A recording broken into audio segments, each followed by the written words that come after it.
telah kita buka pada tanggal 19 sampai tanggal 23. Semalam kita tunggu sampai pukul 24.00 tidak ada putra putri terbaik Kabupaten Bali yang menjalankan syarat lomba tersebut, sehingga waktunya tidak ada perpanjang lagi untuk penyerahan syarat lomba tersebut.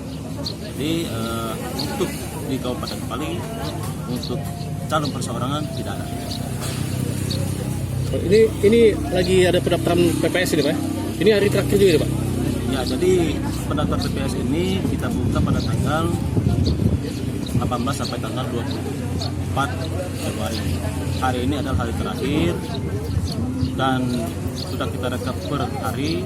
Sampai hari ini pendaftar itu sebanyak 649 orang.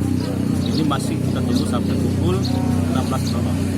Untuk pelaksanaan tesnya nanti Pak, kapan itu Pak? Untuk pelaksanaan tesnya nanti akan kita laksanakan pada tanggal 1 Maret 2020 pada hari Minggu.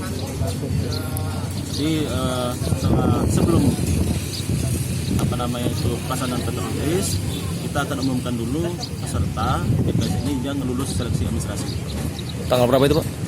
Seleksi administrasi ini kita umumkan di tanggal 28. Pak, sejauh ini Pak, dari lulusnya anggota PPK dan penerimaan PPS ini Pak, ada tak laporan dari masyarakat tentang misalnya keterikatan dalam ini partai politik? Kalau untuk PPK tidak ada laporan dari masyarakat dan itu sudah ditetapkan 5 orang calon terpilih dan akan kita lantik pada tanggal 29 Februari nanti. Untuk PPS kita belum bisa memastikan apakah itu ada terlibat partai politik atau tidak. Nanti akan kita lakukan pada saat seleksi administrasi dan kita akan cocokkan dengan data di sistem informasi anggota partai politik sipol kita.